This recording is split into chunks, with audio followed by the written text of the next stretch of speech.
অনেক পুরনো দিনের কথা। বাগদাদ শহরে এক গরিব কিন্তু নেক দিল মানুষ বাস করত। তার নাম ছিল আব্দুল্লাহ। সে তার স্ত্রী আমেনা এবং দুই ছোট সন্তান নিয়ে একটি ছোট ঘরে থাকত। আব্দুল্লাহ প্রতিদিন হাড় ভাঙা পরিশ্রম করে যা আয় করত তা দিয়েই কোনো মতে তাদের সংসার চলত। তাদের কাছে খুব বেশি সম্পদ ছিল না, কিন্তু তাদের মনে ছিল ঈমান আর নেকির বিশাল ভাণ্ডার। একদিন আব্দুল্লাহ বাজার থেকে কাজ শেষে বাড়ি ফিরছিল। পথে সে দেখল একজন বৃদ্ধ মানুষ রাস্তার একপাশে বসে আছেন। বৃদ্ধের চেহারায় ছিল রাজ্যের ক্লান্তি আর বিষণ্ণতা। আব্দুল্লাহ সাথে সাথে সেখানে থেমে গেল এবং বৃদ্ধের পাশে গিয়ে দাঁড়াল। বিনয়ের সাথে সে জিজ্ঞাসা করল, বাবা, আপনি এখানে এভাবে কেন বসে আছেন? আপনার কি কোনো সমস্যা হয়েছে? বৃদ্ধ লোকটি দীর্ঘশ্বাস ফেলে বললেন, বাবা, আমি 3 দিন ধরে কিছু খাইনি। পেটের ক্ষুধায় আমার প্রাণ বেরিয়ে যাচ্ছে। আমি আমার ছেলেকে খুঁজতে শহরে এসেছিলাম, কিন্তু পথে ডাকাতরা আমার সব কিছু লুটে নিয়ে গেছে। এখন আমি নিঃস্ব। বৃদ্ধের করুণ কাহিনী শুনে আব্দুল্লাহর চোখে পানি চলে এলো। সে তৎক্ষণাৎ পকেট থেকে কিছু দিনার বের করল। এই দিনারগুলো ছিল আব্দুল্লাহর সারা দিনের কষ্টের কামাই। এই টাকা দিয়ে আজ তার নিজের সন্তানদের জন্য খাবার কেনার কথা ছিল, কিন্তু বৃদ্ধের কষ্ট দেখে সে নিজেকে ধরে রাখতে পারল না। সে টাকাগুলো বৃদ্ধের হাতে দিয়ে বলল, বাবা, এগুলো আপনি রাখুন, আপনি আগে ভালো কিছু খেয়ে নিন। কিন্তু বাবা, তোমার নিজের সন্তানরা কি খাবে? তাদের রিজিকের কি হবে? আব্দুল্লাহ মৃদু হেসে উত্তর দিল, বাবা, আমার সন্তানদের রিজিক আল্লাহ তাআলা দেবেন। এই মুহূর্তে আপনার সাহায্যের বেশি প্রয়োজন। আল্লাহ সব ঠিক করে দেবেন। এই বলে আব্দুল্লাহ সেখান থেকে চলে গেল।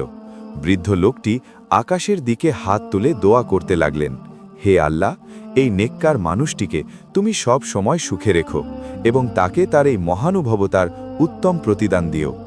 বাড়ি ফিরে আব্দুল্লাহ তার স্ত্রীকে সব কথা খুলে বলল। আমেনা কিছুটা চিন্তিত হয়ে পড়ল। সে বলল, আব্দুল্লাহ, আমাদের বাচ্চারা 2 দিন ধরে ঠিকমতো খেতে পায়নি। এখন তো আমাদের কাছে আর কিছুই অবশিষ্ট নেই। কিন্তু আব্দুল্লাহ ধৈর্য ধরে বলল, আমেনা, ঘাবড়ে যেও না। যে আল্লাহ বিশাল আকাশে পাখিদের রিজিক দেন, তিনি আমাদেরও রিজিক দেবেন। রাত হল।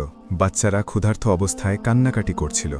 আমেনার বুক ফেটে যাচ্ছিল, কিন্তু আব্দুল্লাহ আল্লাহর উপর পূর্ণ ভরসা রেখে সারা রাত প্রার্থনা করল। পরদিন সকালে আব্দুল্লাহ আবার কাজের সন্ধানে বাজারের দিকে রওনা হল। সে একের পর এক দোকানে গিয়ে কাজের খোঁজ করল, কিন্তু কোনো দোকানদারই তাকে কাজ দিল না। সবাই বলল, আজ কোনো কাজ নেই, কাল এসো। আব্দুল্লাহ হতাশ হয়ে যখন বাড়ির দিকে ফিরছিল, তখন পথের ধারে একজন ধনী ব্যবসায়ীকে দেখতে পেল। সেই ব্যবসায়ীর নাম ছিল মনসুর। মনসুরের ঘোড়ার গাড়ির চাকা ভেঙে গিয়েছিল এবং সে খুব বিপদে পড়েছিল। সে সাহায্যের জন্য চিৎকার করছিল। আব্দুল্লাহ দেরি না করে সামনে এগিয়ে গেল এবং বলল, আমি কি আপনাকে সাহায্য করতে পারি? আব্দুল্লাহ নিজের শরীরের সবটুকু শক্তি দিয়ে অনেক পরিশ্রম করে সে চাকাটি মেরামত করে দিল। প্রচণ্ড রোদ ছিল এবং 3 দিন ধরে সে কিছু খায়নি, তবুও সে হার মানেনি। কাজ শেষ হলে মনসুর খুশি হয়ে বলল, ধন্যবাদ যুবক। আব্দুল্লাহ বিনয়ের সাথে বলল, এটি আমার দায়িত্ব ছিল। মনসুর তার পকেট থেকে কিছু দিনার বের করে আব্দুল্লাহর দিকে বাড়িয়ে দিয়ে বলল, এই নাও তোমার পরিশ্রমের পারিশ্রমিক। কিন্তু আব্দুল্লাহ তা নিতে অস্বীকার করল। সে বলল, না সাহেব, আমি এই কাজ টাকার জন্য করিনি, আমি কেবল আল্লাহর সন্তুষ্টির জন্য আপনাকে সাহায্য করেছি। মনসুর অবাক হয়ে ভাবল, এই যুগে এমন নিঃস্বার্থ মানুষও কি হয়? সে আব্দুল্লাহর নাম এবং ঠিকানা জেনে নিয়ে তাকে বিদায় জানাল। আব্দুল্লাহ যখন খালি হাতে বাড়ি ফিরল, আমেনার চোখে পানি চলে এলো। সে বলল, এখন আমরা কি করব? আমাদের বাচ্চারা তো অসুস্থ হয়ে পড়বে। আব্দুল্লাহ তাকে সান্ত্বনা দিয়ে বলল, আমেনা, সব্র করো, আল্লাহর রহমত খুব কাছেই আছে। পরদিন সকালে হঠাৎ কেউ একজন আব্দুল্লাহর দরজায় কড়া নাড়ল। দরজা খুলতেই দেখা গেল মনসুর ব্যবসায়ীর এক কর্মচারী দাঁড়িয়ে আছে। সে বলল, আপনি কি আব্দুল্লাহ? আমাদের মালিক আপনার সাথে দেখা করতে চেয়েছেন। আব্দুল্লাহ আল্লাহর নাম নিয়ে তার সাথে রওনা হল। মনসুরের প্রাসাদের সামনে গিয়ে আব্দুল্লাহর চোখ ধাঁধিয়ে গেল। বিশাল অট্টালিকা, সোনার দরজা আর চমৎকার সব বাগান। ভেতরে প্রবেশ করতেই সে দেখল মনসুর তার বন্ধুদের সাথে বসে আছেন। মনসুর তাকে দেখে দাঁড়িয়ে গেলেন এবং বন্ধুদের সাথে পরিচয় করিয়ে দিয়ে বললেন, এই সেই যুবক যে কাল আমাকে কোনো স্বার্থ ছাড়াই সাহায্য করেছিল। সেখানে উপস্থিত জাফর নামের একজন ব্যবসায়ী আব্দুল্লাহর পরীক্ষা নিতে চাইল। সে একটি সোনার মোহর ভর্তি থলে বের করে বলল, আব্দুল্লাহ, তুমি যদি এই মহলের বাইরে গিয়ে একজন বৃদ্ধ মানুষকে গালি দিতে পারো তবে এই সব সোনা তোমার হবে। আব্দুল্লাহর বাচ্চারা ক্ষুধার্ত ছিল, তার অভাব ছিল প্রচুর, কিন্তু সে সরাসরি এই প্রস্তাব প্রত্যাখ্যান করল। সে বলল, আমি টাকার জন্য কাউকে কষ্ট দিতে পারবো না। মনসুর অত্যন্ত খুশি হলেন। তিনি বুঝতে পারলেন আব্দুল্লাহ সত্যিই একজন সৎ মানুষ। তিনি আব্দুল্লাহকে তার ব্যবসায় অংশীদার করে নিলেন। আব্দুল্লাহর কপাল খুলে গেল। তিনি তাকে কিছু অগ্রিম টাকা দিলেন, যা দিয়ে আব্দুল্লাহ নিজের পরিবারের অভাব দূর করল। এরপর মনসুর তাকে দামেস্কে একটি জরুরি কাজে পাঠালেন।